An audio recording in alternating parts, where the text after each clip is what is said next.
Hello दोस्तों, welcome back my YouTube channel. तो आज के वीडियो में हम लोग पढ़ने चल रहे हैं प्राइम नंबर के बारे में।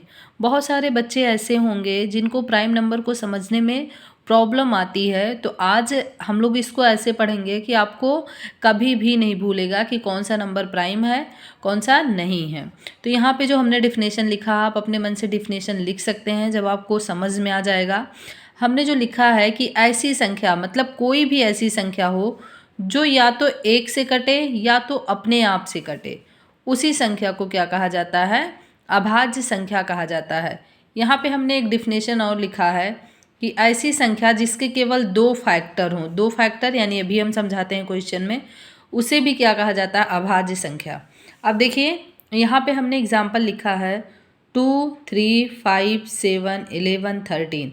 अब देखिए जो ये दूसरा वाला डिफिनेशन हमने लिखा है, इसको अप्लाई करते हैं कैसे? दो फैक्टर क्या हमने कहा? अब जैसे 2 की बात करें तो आप सभी को पता है 2 या तो 1 से कटेगा या तो किससे कटेगा?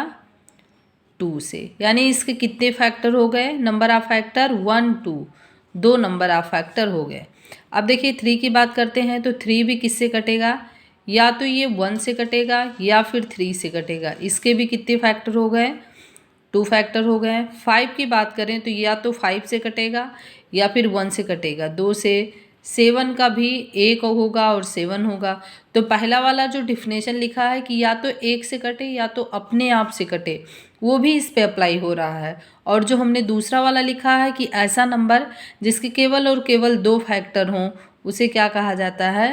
प्राइम नंबर कहा जाता है। तो आपको अब कभी भी प्राइम नंबर को समझने में प्रॉब्लम नहीं होगी।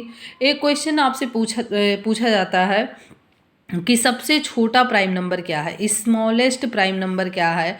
तो जब भी पूछा जाए तो आपके दिमाग में आना चाहिए 2 होगा, यानी सबसे छोटी अभाज्य संख्या क्या है? 2 है। Thank you.